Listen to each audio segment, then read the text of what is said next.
같이 먼저 기도드리겠습니다. 우리를 사랑하셔서 이 땅에 오신 주님, 십자가를 통하여 확증해 주신 사랑에 의하여서 오늘도 주의 전으로 우리 모두를 불러주시니 감사합니다.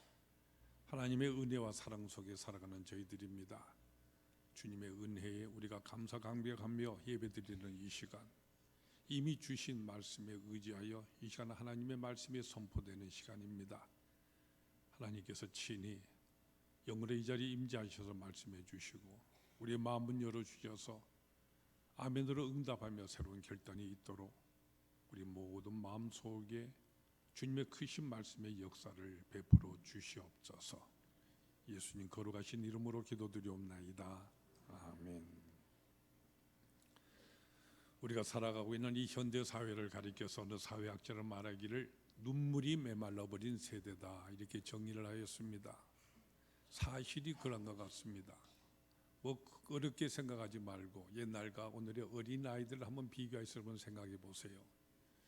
옛날 우리 할아버지 할머니들이 들려주신 옛날 얘기라든지 또는 선생님께서 들려주신 동화를 들으면서 우리 모두가 어렸을 때 펑펑 눈물을 흘리며 울지를 않았습니까? 그러나 오늘에 살아가는 우리의 자녀들, 이 어린 아이들을 보십시오.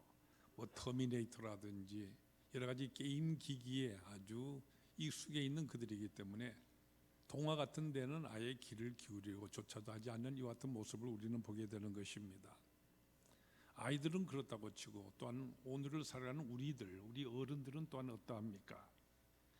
너무나도 큰 일이 늘 우리의 삶 속에 계속되고 있기 때문에 이제는 웬만해서는 놀라지도 아니하고 어떤 일을 당한다고 할지라도 우리가 잘 울 줄도 모르는 이와 같은 우리 자신임을 우리 스스로가 문득 발견할 수가 있는 것입니다.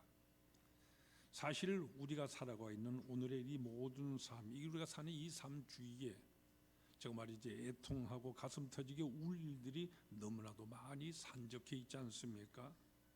어제 매일 받아보는 이 신문 기사 한 페이지 그 속에서만 해도 가슴 메어지는 일들이 너무나도 많이 거기 실려 있는 것을 우리는 보게 되는 것입니다.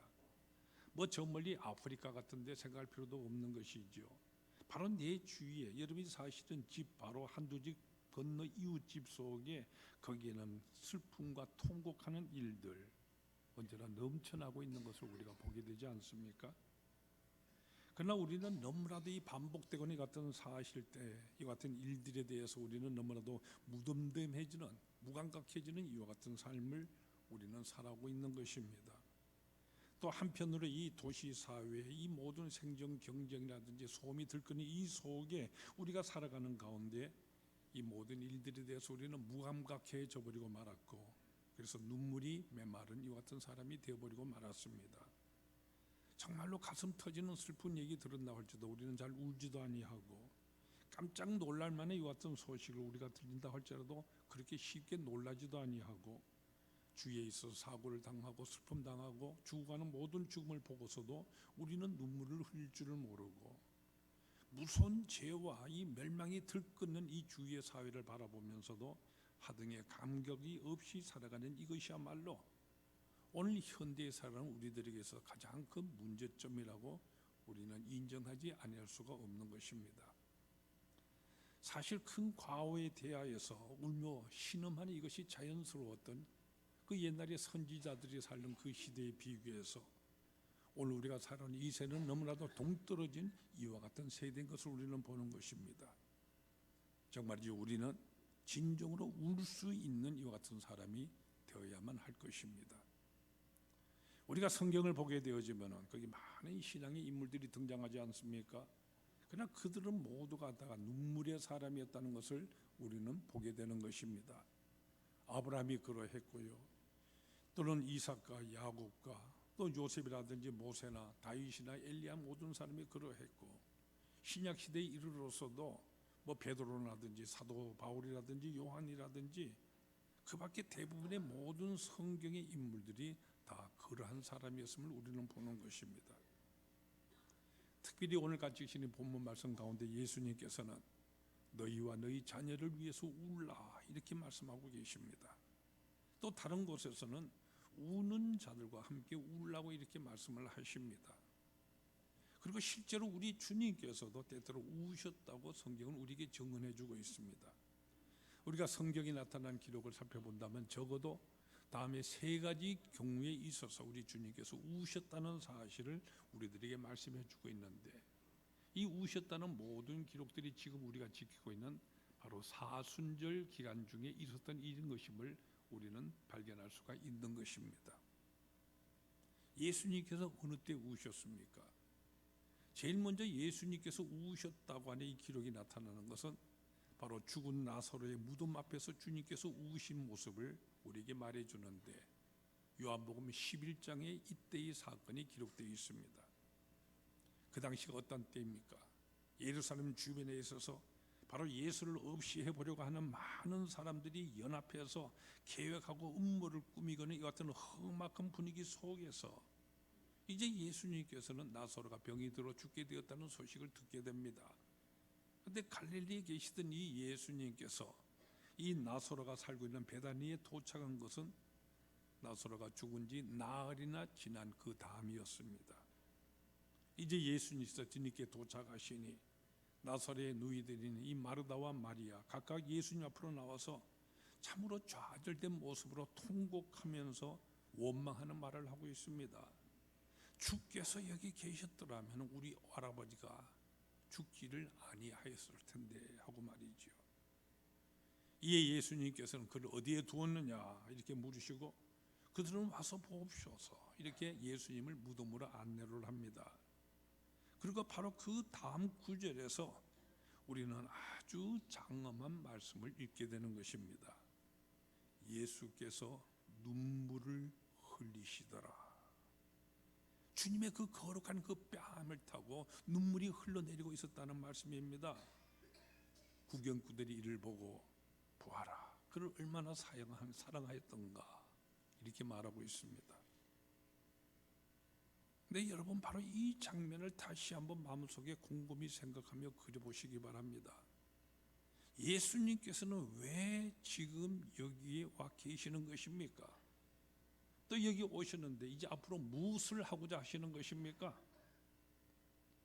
예수님께서는 단순히 이 죽음 앞에 문상이나 하기 위해서 여기 와 계신 것이 아니었습니다. 주님께서는 이 죽은 나사로를 이제 이 죽음에서 다시 살려내시려고 하는 이적을 베푸시기 위해서 여기 와 계시는 것입니다.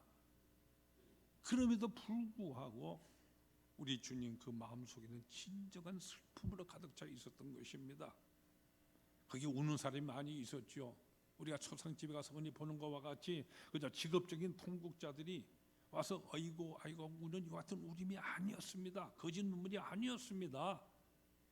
예수님께서 흘리시는 이 눈물, 이것은 진실한 것 같은 눈물이었습니다. 그리고 잠시 후에 하나님의 능력을 가진 우리 주님께서 바로 그 능력의 음성을 가지고 나사로야 나오너라 외치시는 그 순간에서, 나사로를 죽음에서 불러내시는 바로 그 순간에 있어서도 우리 주님의 그 얼굴, 그때까지도 이 진실한 눈물로 얼룩져 있었던 것을 우리는 보는 것입니다. 진실로 우리 그리스도인들은 참된 눈물을 흘릴 줄 아는 이와 같은 사람이 되어야만 합니다. 간혹 보면 잘못 인식하여서 어떤 사람들 보면은 눈물을 흘린다고 하는 것은 그리스도인답지 아니하다고, 그렇게 해서 사랑하는 자가 죽었었을 때 입술을 깨물며 참는 이것이 영적이란 것으로 오해하는 분들이 많이 있는데, 이것은 잘못된 것입니다. 여러분, 성경을 보세요. 사도행전 8장에서 스데반이 돌에 맞아 순교를 할 때 거기 뭐라고 말하고 있습니까? 경건한 자들이 이를 위하여 크게 울더라 이렇게 기록하고 있는 것입니다. 이 심한 통곡이 그리스도의 이 순교 앞에, 죽음 앞에 뒤따랐다는 같은 말씀인 것입니다. 또한 이 신실한 믿음의 여인이었던 도로가가 죽었었을 때 또 어떠합니까? 거기 모든 그리스도인들 함께했던 모든 가부들이 베드로 곁에 서서 울면서 이 도로가 저희가 살아서 저희들과 함께 있었을 때 만들었던 모든 속옷과 겉옷을 다 내보이면서 울고 있었다고 이렇게 성경에 분명히 기록하고 있습니다. 또한 예수님 어떠하십니까? 우리 주님 역시 사랑하는 자가 죽었었을 때에 슬피 우시는 이와 같은 주님이셨습니다. 여러분, 슬플 때 울 줄 알고 슬퍼할 줄 아는 이것이 바로 주님을 닮은 것입니다. 우리 주님께서는 애통하는 자가 복이 있나니 저희가 위로를 받을 것이며 이렇게 말씀하시지 않았습니까? 여러분, 분명히 기억하세요. 우리가 믿는 주님 예수님은 어떠하신 분이십니까? 우리 주님께서는 이 마리아와 마르다와 함께 우셨습니다. 그들과 함께 우셨던 이 주님께서 또한 지금도 우리가 슬픔을 당할 때, 아픔을 당할 때 우리와 함께 우십니다. 그리고 우리와 함께 늘 마음 아파하시는 것 같은 분이십니다. 여러분, 오늘 이 현대 사회에 눈물이 메말버린 이 세대에 우리가 살아가면서 때때로 우리는 내가 겪고 있는 이 아픔, 내 슬픔, 이 괴로움, 이것은 나 홀로 겪는 아픔이요, 나 홀로 흘리는 눈물이라고 이렇게 스스로가 생각할 때가 많이 있지만은, 여러분 분명히 기억하세요. 바로 내 곁에 나와 함께 울어주시는 분이 계시고 눈물을 쏟으시는 분이 있다는 사실, 바로 우리 주님께서 나를 위해서 함께 울고 계시다는 이 사실을 우리를 곁담고 있어서는 아니 되는 것입니다. 다음 두 번째로 예수님께서 우셨다는 기록, 이것은 승리 중에 눈물이라고 우리가 정의해 볼 수가 있을 것입니다. 우리가 종려불이라 주일이라고 부르는 바로 그날이 일어난 일이죠. 호산나 호산나 외치는 그 뜨거운 열광의 환영 가운데서 우리 주님께서 입성하실 그때입니다. 이 당시 유월절 절기를 앞에 두고 있었기 때문에 모든 사람들이 와서요, 흥분해서 잠 못 자고 기쁨으로 들떠 있을 때 이와 같은 때인데도 불구하고 그들이 환영하고 호산나 외치고 있음에도 불구하고 예수님께서는 오히려 조용하게 감난산으로 가셔서 거기 저 밑으로 내려다보는 예루살렘 성을 바라보시면서 이때 우리 주님 울기를 시작하셨습니다. 비록 이 군중들이 자기를 향하여서 호산나 호산나 외쳐대고 있었지만은 이제 며칠이 못 가서 바로 그 사람들이, 그 동일한 무리들이 자기를 향하여 십자가에 못 박으소서 하고 외치될 것 같은 사람인 것을 우리 주님께서 이미 미리 알고 계시는 것입니다. 근데 여기서 우리가 주의를 기울여야 될 중요한 장면이 등장을 합니다. 여기 감난산에서 예루살렘 성을 내다보면 우셨다고 하는 이 말, 이 사용된 단어, 우리가 성경 원어로 봤었을 때 이 단어는 조금 전에 말씀드렸던 예수님께서 나사렛 무덤 앞에서 우셨다는 사용된 단어와 전혀 다른 단어가 사용되고 있다는 사실입니다. 무슨 말이냐면은 나사렛 무덤 앞에서 주님께서 우셨다고 하는 것은 조용히 눈물을 흘리셨다는 이것을 상징하는 이런 단어가 거기에 쓰이고 있는데, 이제 감난산에서 예루살렘 성을 내려다보면서 우셨다는 이 말은 소리를 내서 펑펑하고 우셨다는 이와 같은 의미의 단어가 사용되고 있다는 사실입니다. 이제 감난산에서 예수님께서는 크게 소리를 내시면서 그리고 슬퍼하며 울고 계셨다는 말씀인 것입니다.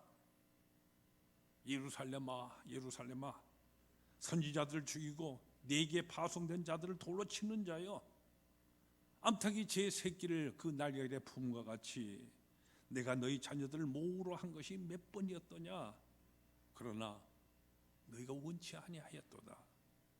너도 오늘 평화에 관한 일을 알았더라면 좋을 뻔하였거니와 지금 내 눈에는 감춰져 있도다. 여기 예루살렘 성이라는 이 말, 예루살렘이라는 말은 평화의 도성이라는 말입니다. 평화의 도성, 예루살렘. 그러나 우리가 역사를 통하여 봤었을 때 이 평화의 도성이나 예루살렘 여기는 결단코 평화가 없었습니다. 예루살렘은 여러 차례 함락되고 부서지기를 많이 하였고요, 그래서 재건하고 보면 다시 함락되어서 파괴가 되었고, 그리고 예수님이 이 당시에도 로마 제국의 통치하에 있었습니다. 그러나 더더욱 슬픈 것이 무엇이냐면은 그동안의 그 모든 파괴와 전쟁의 경고 이 속에서도 거기 살아있는 이 사람들이 그들의 하나님을 잊고 있었다는 이 사실입니다. 물론 겉으로 나가는 종교적인 의식과 행사는 거창하게 많았지만은 그러나 진정 믿음의 사람들이 하나님을 믿는 것이 아니고 경건치가 않았다는 말씀입니다. 예수님께서 생명의 말씀 우리들에게 전해주시기 위해 오셨지만은 그러나 그들은 오히려 이 주님을 조롱을 하였고요, 종교적인 제사장들, 당국자들 오히려 이 주님을 죽이려고 음모를 꾸미고 있었습니다. 진정한 이 평화의 기회 이제 그들에게 주어졌지만은 사람들이 이 평화의 왕을 알아차리지 못하고 있는 것입니다. 이제 주님께서 그들을 향하여서 앞으로 그들에게 닥칠 이 운명을 한탄하면서 울고 계시는 것입니다. 날이 이를지라 네 원수들이 토둔을 쌓고 너를 둘러 사면으로 가두고 또 너와 및 그 가운데 있는 네 자식들을 땅에 메어치며 돌 하나도 돌 위에 남기지 아니하리라. 예수님의 이 예언은 불과 얼마 후에 주 70년에 로마의 베스피안과 또 티토 장군에 의해서 예루살렘이 완전히 포위되고 함락됨으로써 예수님께서 말씀하신 그대로 다 이루어집니다. 예수님께서는 바로 이 사실을 미리 바라보고 계셨던 것입니다. 예수님께서는 그 당시 예언하신 모든 모습들을 미리 말씀해 주셨는데 역사가들이 우리들에게 그때 있었던 일이 자세히 우리들에게 전해주고 있습니다. 예루살렘 성에 포위된 가운데에 그 안에 있던 사람이 격렬한 저항을 물론 했지만은 결국은 굶어 죽는 것으로 종결이 나고 맙니다. 포위되어 있기 때문에 나가지도 못하고 성 안의 사람들이 너무나도 굶주린 나머지 나중에는 자기 아이들을 잡아서 서로가 나눠서 먹기까지 하였다고 기록하고 있습니다. 드디어 저항이 끝나고요, 로마 군인들의 무참한 학살이 시작이 됩니다. 그들은 그 주위에는 나무가 모자랄 정도로 십자가 세워진 거기에 매달리게 되어졌고 성전과 모든 예루살렘 성전들 다 불바다가 되어버리고 말았고요, 파헤쳐지고 아주 폐허가 되어버리고 말았습니다. 예수님께서 예언하신 그대로 돌 위에 돌 하나도 남지 아니하는 이와 같은 상태, 그대로 예언이 다 이루어지게 됩니다. 이제 여기서 우리가 분명히 기억해야 될 아주 중요한 사실이 있습니다. 예수님께서 지금 예루살렘 성을 내다보고 울고 계시지만은 그때뿐만 아니라 오늘 살아가는 오늘 현재 오늘날에도 바로 이 선지자들의 음성과 사도들이 이 복음을 잊어버리고 살아가는 오늘 우리가 살고 있는 이 모든 도시들, 이 모든 마을들, 이것들을 내려다 보시면서 우리 주님께서 지금도 울고 계시다는 사실입니다. 바로 이 점을 우리가 분명히 기억을 해야 하는 것입니다.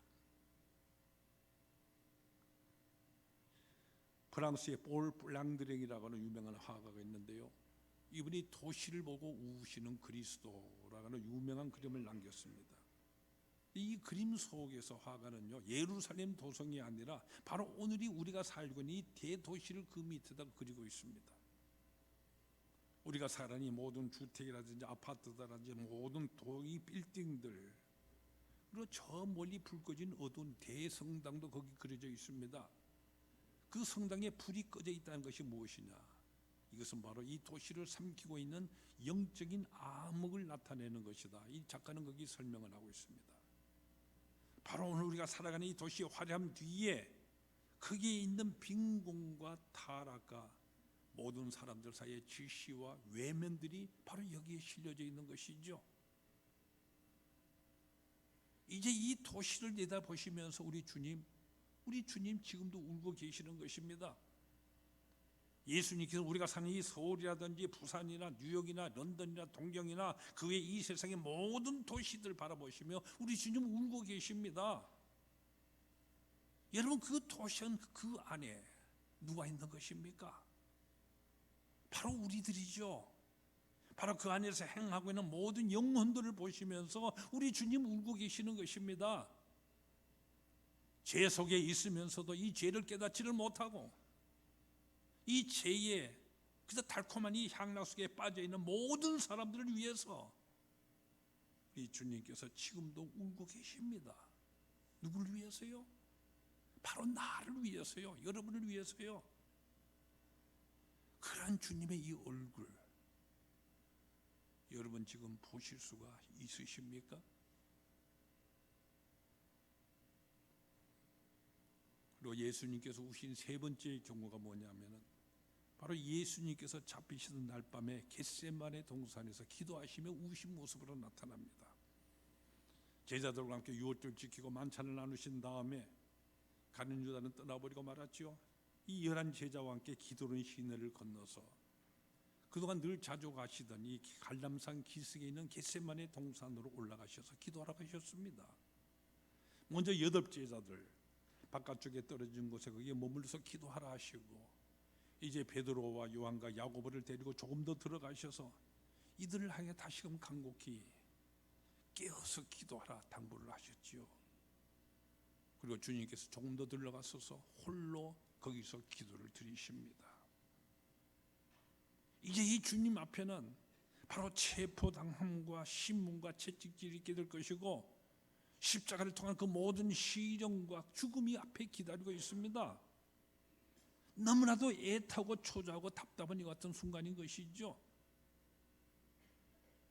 마태는 이때 주님께서 심히 고민하기 시작했다 우리에게 말해주고 있습니다.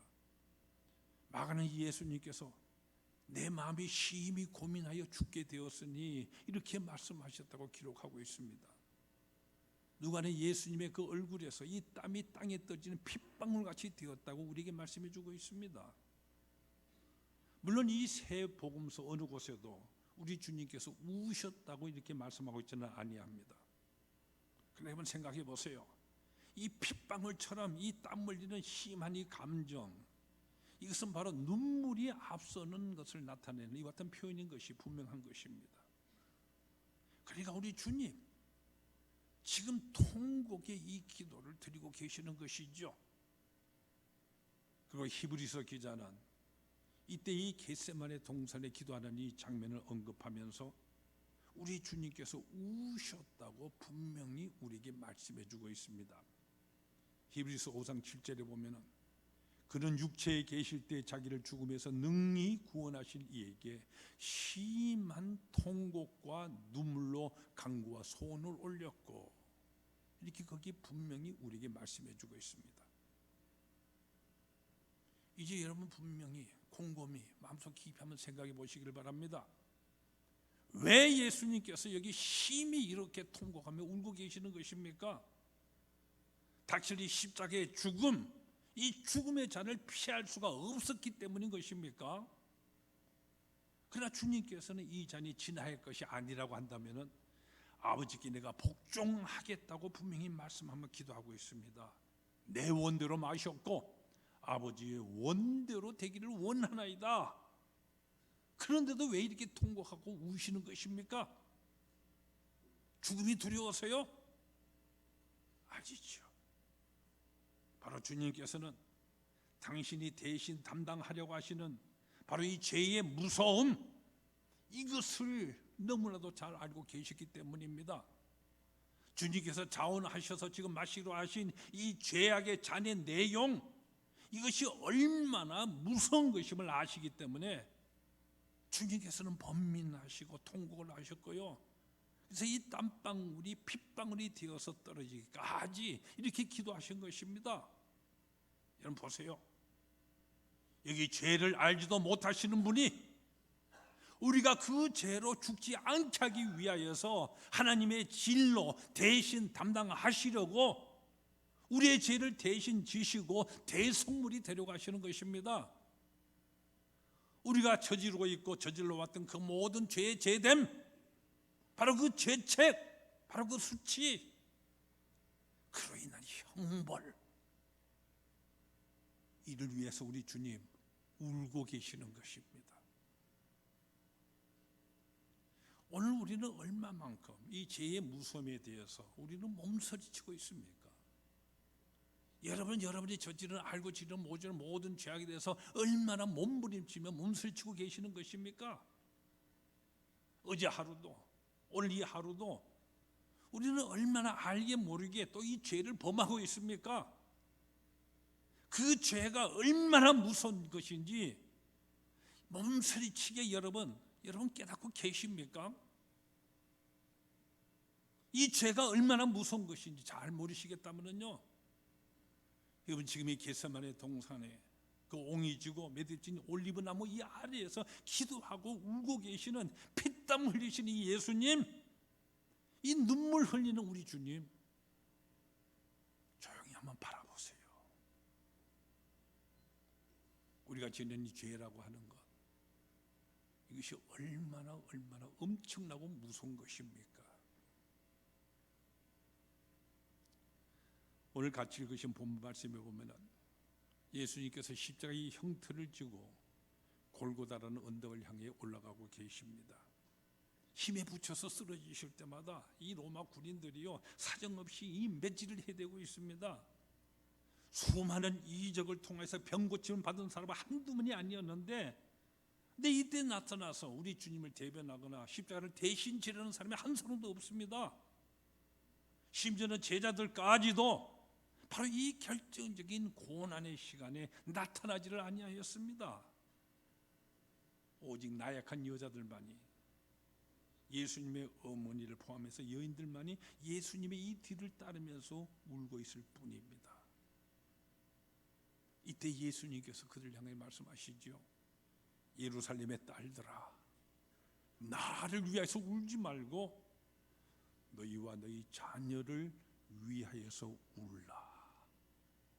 나를 위해서 울지 말고 너희와 너희 자녀를 위해서 울라고 말씀을 하십니다. 그 모든 고통 중에서도 자기 자신의 아픔 이것을 다 그만두고 제자들을 생각하셨고요, 백성들의 이 장례를 생각하면서 말씀을 하신, 정말로 우리를 하여금 눈물을 흘리지 않게 만들게 되어지는 이 같은 고귀한 말씀이지 않습니까? 우리가 예수님의 죽으심을 생각해 보면은 이 주님을 바라보고 울고 있는 그 여인들처럼요, 정말 우리 또한 이 인간적인 동족의 눈물을 금할 수가 없게 됩니다.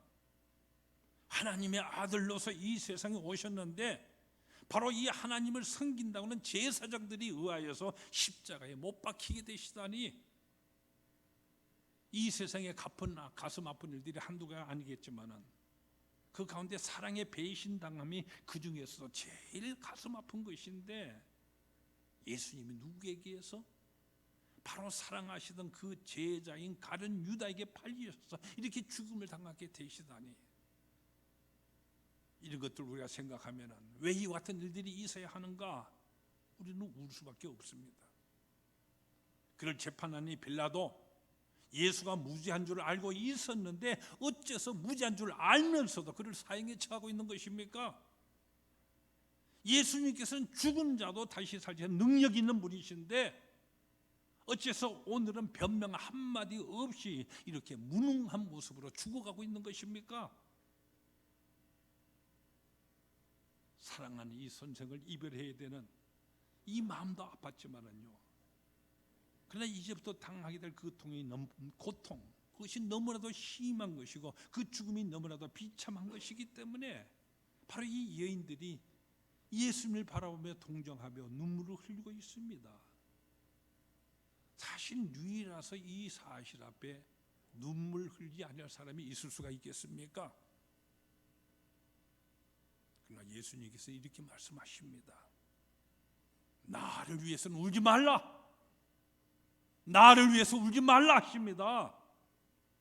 모순 같으나 그 속에 하나님의 뜻이 있고 진리가 무너지고 불의가 승리한 것처럼 볼지 모르지만은, 또한 포악과 무력의 세계가 승리한 것처럼 볼지 모르지만은 바로 그 속에 사랑의 개선이 있는 것을 확실히 믿고 또한 알고 계신 예수님께서 이를 위해서는 울지 말라 하십니다. 감춘 것이 드러나지 아니할 것이 없다는 사실을 아시는 주님, 반드시 진리가 승리하는 것을 믿으시는 주님, 검을 쓰는 자는 검으로 망한다는 사실을 분명히 내다보시는 주님께서는 이를 위해서는 울지 말라 하십니다. 이를 위해서는 울지 말라. 하나님 미랄이 땅에 떨어져서 죽고 썩어야만 많은 열매를 맺는다는 진리를 가르치는 이 주님께서는 그 가르치신 대로 땅에 떨어져서 죽어가는 바로 그 순간 그 자체를 결단코 슬퍼하지 말라고 말씀하십니다. 죽는 것 같이 볼지 모르지만 사는 것이고, 고통같이 보이지만 이것은 해산의 수고요, 모순같이 볼지 모르지만 이것은 엄연한 진리이고, 절망 같으나 이것은 소망적인 것이고, 사망적으로 볼지 모르지만 이것은 부활이고, 끝인 것 같이 볼지 모르지만 이것이 바로 시작인 것인즉 울지 말라 말씀하십니다. 이제 계속해서 우리 주님께서 진정으로 우리가 슬퍼하고 울어야 될 사실을 말씀하십니다. 뭐라고 말씀하십니까? 너희와 너희 자녀를 위하여서 울라. 진정 우리가 울어야 할 이 대상이 무엇입니까? 우리가 진정으로 슬퍼해야 될 비참한 대상, 그것은 바로 나 자신, 바로 이 내 자신이라는 이 사실을 알라는 주님의 말씀입니다. 의로운 고난을 위해서 울지 말고, 오늘 우리가 살아가는 가운데 불의한 건설라든지 불의한 영광, 그리고 부정한 향락이라 기울어져 가기 쉬운 바로 이 나 자신을 위해서 울라는 말씀이십니다. 현재 내가 당하는 고난을 위해서 울 것이 아니라 오히려 현재의 영광처럼 우리 눈에 볼지도 모르고, 그러나 장차 있게 될 그 바로 멸망, 바로 그 무서운 진노의 심판, 그것을 깨닫고 그 사실로 인하여서 울라는 말씀입니다. 죄값은 사망입니다. 바로 내 자신의 죄와 바로 이에 따르는 죄에 종된 이 부끄러운 생활, 그리고 그 결과인 사망을 생각하고 울 것이라는 말씀입니다. 죄종이 되어서 헤어나지를 못하고, 그래서 계속 불의로 끌려가고 있는 비참한 내 자신의 모습을 보라고 우리 주님 말씀하시는 것입니다. 매일 살아가는 가운데 그저 활짝 핀 이 웃음과 이 명랑한 가슴, 이것을 한 번도 가져 못하고요, 그저 찌푸린 얼굴과 어둠에 끌려서 그늘진 양심으로 부자유하게 살아가는 그 처절한 내 자신의 모습을 바라보면서 그것을 위해서 울라는 말씀이십니다. 그래서 주님께서는 당신 자신을 위해서 울지 말라 하셨습니다. 우리를 위해서 울라. 그리고 바로 그 주님께서는 바로 우리를 위해서, 나 자신을 위해서 우셨고요, 지금도 우리를 향하여 네 자신을 위해서 울라고 말씀을 하십니다. 사랑하는 성도 여러분, 주님의 이 눈물, 주님의 이 울음, 이것을 깊이 마음속에 새기세요. 그리고 주님처럼 우시는 여러분이 되시길 바랍니다. 예수님께서는 너희와 너희 자녀를 위해서 울라고 말씀을 하십니다. 근데 우리가 울 때 여러분 주로 어떤 경우에 우십니까? 우리는 너무도 쉽게 드라마 속에 나오는 모든 내용들에 대해서, 소설에 등장하는 그 모든 주인공들에 대해서 우리는 눈물을 흘리면서도요, 그러나 드라마가 아닌 진정한 이 현실의 삶 속에 일어나고 있는 이 비극에 대해서 얼마나 우리는 눈물을 아끼고 있습니까?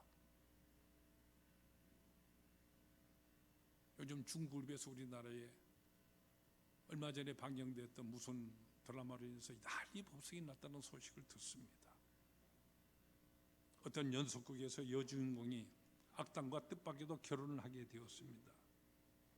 근데 만약 스토리 전개가 그렇게 된다고 한다면은, 그렇게 결혼하게 되는 것이라고 한다면은 내가 시청하지 않겠다고 그 드라마의 스폰서를 향해서요, 이제 그렇게 불매 운동을 벌이겠다고 방송국에 전화도 하고 이메일도 보내고 심지어는 데모를 하니 어떤 사람들도 있었습니다.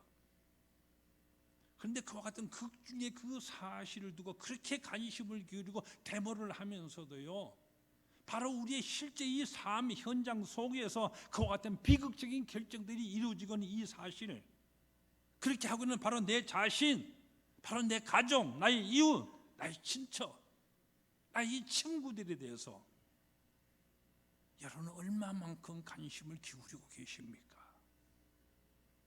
보세요. 갈수록 늘어나고 있는 이 폭력들, 모든 음란과 부도덕 그리고 이 불의에 대해서 우리는 얼마나 무심하게 살아가고 있습니까? 눈물을 흘리고 계신 주님을 기억하십시다. 이런 이야기가 있습니다. 어떤 사람이 꿈에서요, 주님이 매맞는 이 모습을 보았더랍니다. 채찍을 휘두르니 그 가죽 채찍 끝에 이 쇠붙이가 우리 주님의 등에 살점을 드러내면서 피가 막 튀고 있습니다. 더 이상 볼 수가 없어서요, 앞으로 뛰어나가면서 멈춰요 하면서 소리 지릅니다. 채찍질하는 그 사람을 앞에 가로막아서 멈추라고 소리를 쳤는데, 채찍질하는 그 사람을 바라보더니 그 사람이 누군지 압니까? 바로 자기 자신이더라는 것입니다.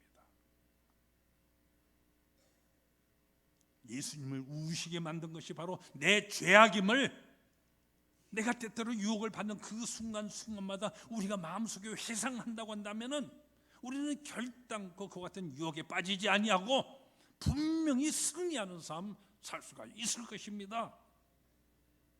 내게는 이 모든 불순한 말들, 생각들, 음란한 행동들, 바로 내 배우자, 여러분의 배우자, 여러분 남편이나 여러분 아내에 대한 불성실한 모든 태도들, 나 살겠다고 했던 모든 교활한 중상모략이라든지 악에 가득 찬 모든 시기와 증오와 무례한 것들, 또는 욕심, 물질에 대한 욕심들, 이 모든 일들이 다 우리 주님으로 하여금 울게 했던 일임을 여러분 기억하십시오. 이를 위해서 우리 또한 울어야 합니다. 뉘우쳐야 합니다. 회개해야 됩니다. 여러분, 우리는 결단코 이 죄 문제 가볍게 다뤄서는 안 됩니다. 내 자신의 연약함과 결점으로 우리가 늘 연약한 데 쓰러지게는 나의 모든 사실로 인하여 우리는 눈물을 흘려야 됩니다.